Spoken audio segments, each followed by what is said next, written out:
All right, the Emmys were on Sunday. I didn't know that this was happening, of course, until I saw the outrage on Twitter. There always has to be some sort of awards outrage that comes out of these things. And this time, sometimes the outrage is sort of fun to talk about. The Will Smith thing, I mean, that was a classic, right? That was actually an enjoyable awards show-related outrage that was enjoyable to talk about and entertaining. The one from the Emmys, this is a little disappointing. It doesn't quite live up to the hype. So Jimmy Kimmel did a bit.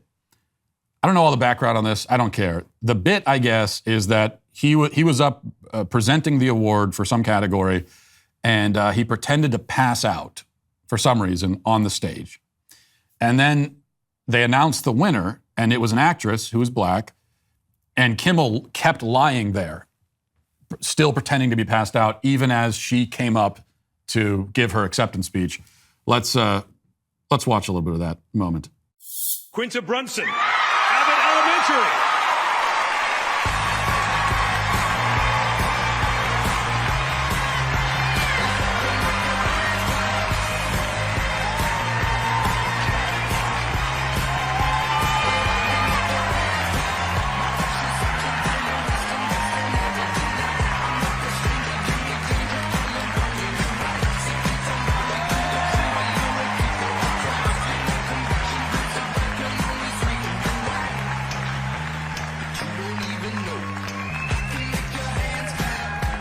Jimmy, wake up, I won. Jimmy? Okay, hold my phone.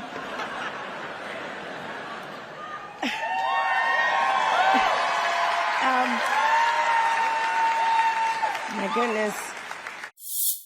Okay, and then she just gives her acceptance speech with the guy lying there. It's awkward and weird, and that's really all that can be said about it. But as always, social media and the news media, they're not satisfied to just say that because there are racial dynamics here. You know, it's Jimmy Kimmel's a white guy, this actress is a black woman, and so now they're making it racial. And so all these headlines saying that it was racist. It was racist for Jimmy Kimmel to steal the woman's shine like that. You know, and there's all these posts on social media. White men are always doing this. Damn white men. Yeah, this is something white men always do. White men are constantly lying on award show stages while people are trying to give their acceptance speeches. It's a thing we always do. It's part of our culture. Now, this just shows again the problem with racializing everything, because it's guaranteed that you're going to miss the point. And also, you end up distracting from valid criticisms. In this case, this is like a small example of it, but there's a very valid criticism you could make of Jimmy Kimmel. He's an ass. I mean, Jimmy Kimmel is a jerk. He's a bad person. And he's arrogant and self-centered. And yeah, he wanted to make this moment about him. I'd be annoyed too if I'm up there giving my acceptance speech when I win an Emmy, and there's just some jerk laying on the ground, you know, because he thought of this bad comedy bit and he's doing it in the middle of my. I'd be annoyed by that. I'd just like kick him in the ribs or something to make him move. But it's not racial. Like the idea that he did it because she's a black woman. He said to himself, "Oh, this is a black woman. I gotta do what I can to intrude here." Is absurd. Although it is kind of funny that Jimmy Kimmel, to this point, you know, with the racial outrage brigade out there searching for racism wherever they can find it, often landing in places where the racism ends up being imaginary and invisible. You know, they're over at BYU searching for an invisible racist who silently shouted the N-word. Meanwhile, Jimmy Kimmel has been a late-night network TV host for years now, and there are tons of videos of him out there in blackface. This is something this guy did all the time back in the 90s.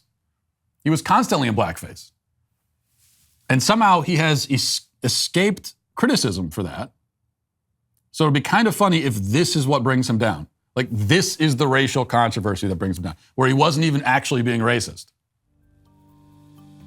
It's a little bit of the O.J. Simpson thing where they couldn't get him for murder, so instead they get him for stealing his own merchandise back or whatever it was. So it's kind of the same thing here. They didn't get Jimmy Kimmel for the blackface, so they're going to get him for this instead.